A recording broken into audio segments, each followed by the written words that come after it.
বাংলাদেশ জাতীয় ফুটবল দলের জন্য 2024 সালে সমাপ্তি ঘটেছে।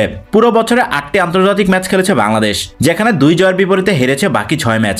পুরো বছরে বাংলাদেশ গোল করেছে মাত্র 3টি, আর এতে স্পষ্ট দলের ফরওয়ার্ডরা কতটা হতাশ করেছেন। এবছর বাংলাদেশের খেলা 8 ম্যাচের মধ্যে 6 ম্যাচে আক্রমণভাগে খেলেছেন ফয়সাল আহমেদ ফাহিম। লেফট উইংয়ে কোচের প্রথম পছন্দ ছিলেন তিনি। এমনকি ইনজুরি থেকে ফিরে কোনো ম্যাচ খেলা ছাড়াই অক্টোবরের উইন্ডোতে শুরুর একাদশে জায়গা পান তিনি। কিন্তু ফাহিম কি আসলেই জাতীয় দলের একাদশে জায়গা পাওয়ার যোগ্য? বাংলাদেশের বয়সভিত্তিক দলগুলোতে ফয়সাল আহমেদ ফাহিম নিয়মিত আলো ছড়িয়েছেন, এরপর ঘরোয়া ফুটবলও নজর কেড়েছেন। তাই তার প্রতিভা কিংবা সামর্থ্য নিয়ে প্রশ্ন থাকার কথা নয়, কিন্তু প্রশ্নটা ওঠে বর্তমান পারফরমেন্স নিয়ে। ঘরোয়া ফুটবল বা জাতীয় দলে তিনি কি এমন পারফরমেন্স উপহার দিয়েছেন যাতে করে একাদশে তাকেই বারবার বেছে নেওয়া হয়? 2023-24 মৌসুমে বাংলাদেশ প্রিমিয়ার লিগে শেখ জামালের হয়ে খেলেন ফাহিম, যেখানে প্রথম লেগে 10 ম্যাচ খেলে মাত্র 1টি গোল এবং 2টি অ্যাসিস্ট করেন তিনি।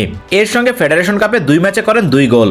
এরপর ইনজুরির কারণে দ্বিতীয় লেগে খেলতে পারেননি তিনি। প্রায় 6 মাস খেলার বাইরে থাকার পর অক্টোবরে ভুটানের বিপক্ষে দলে ফিরে একাদশে জায়গা পান তিনি।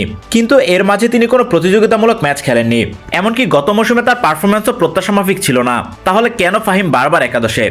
জাতীয় দলের হয়ে তার সবশেষ গোল গত বছর অক্টোবরে। এরপর ম্যাচের পর ম্যাচ একাদশে থাকলেও সেভাবে প্রত্যাশা পূরণ করতে পারেননি তিনি।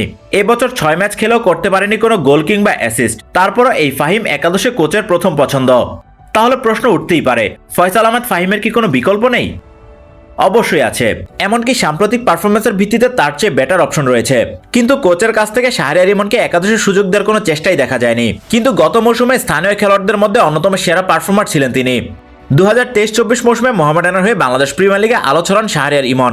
17 ম্যাচ খেলে করেন সমান 3টি করে গোল এবং অ্যাসিস্ট। ফেডারেশন কাপে 1 ম্যাচ খেলে 1টি গোল করেন তিনি, কিন্তু এতেও জাতীয় দলের একাদশে খেলার মতো অবস্থান তৈরি হয়নি। তাহলে আর কি করলে তিনি জাতীয় দলের একাদশে জায়গা পেতেন? বিষয়টা এমন নয় ফাহিম জাতীয় দলে দুর্দান্ত পারফর্ম করেছেন, যার কারণে ইমনকে সুযোগ দেওয়া যাচ্ছে না। অথচ ফাহিমের ব্যর্থতায় ইমন জাতীয় দলের একাদশে জায়গা পাওয়ার যোগ্য দাবিদার ছিলেন। এবছর বাংলাদেশের খেলা 8 ম্যাচে শাহরিয়ার ইমন স্কোয়াডে ছিলেন, কিন্তু এর মধ্যে হাভিয়ার ক্যাপ্টেরা তাকে 4 ম্যাচে মাঠে নামানোর প্রয়োজনই মনে করেননি।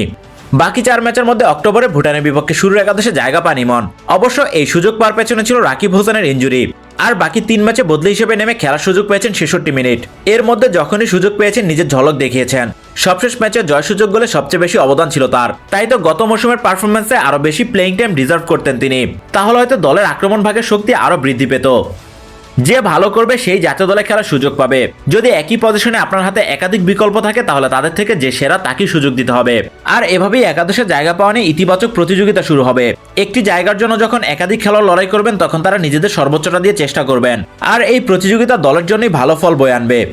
কিন্তু যখন একজন খেলোয়াড় ভালো না করে নিয়মিত দলের সুযোগ পাবেন তখন তার মধ্যে ভালো করার প্রবণতাটা কমে যাবে, কারণ তিনি জানেন খারাপ করলেও তার জায়গা হারানোর শঙ্কা নেই। একইভাবে ভালো করে যিনি পর্যাপ্ত সুযোগ পাবেন না তার আত্মবিশ্বাস কমে যাবে, হতাশা গ্রাস করবে তাকে। আর এভাবে চলতে থাকলে তার মধ্যে ভালো করার আকাঙ্ক্ষাটাই কমে যাবে। তাই বর্তমান ফর্ম এবং পারফরমেন্স বিবেচনায় ফাহিমের চেয়ে ঢের এগিয়ে ছিলেন ইমন, কিন্তু সেভাবে শুরুর একাদশে জায়গা হয়নি তার। তাই পরবর্তী ম্যাচগুলোতে এই দিকটায় কোচের বাড়তি নজর রাখতে হবে। জাতীয় দলে যেন সবসময় সেরা খেলোয়াড়দেরই জায়গা হয় সেদিকটা নিশ্চিত করতে হবে, তাহলে মিলবে সাফল্যের দেখা।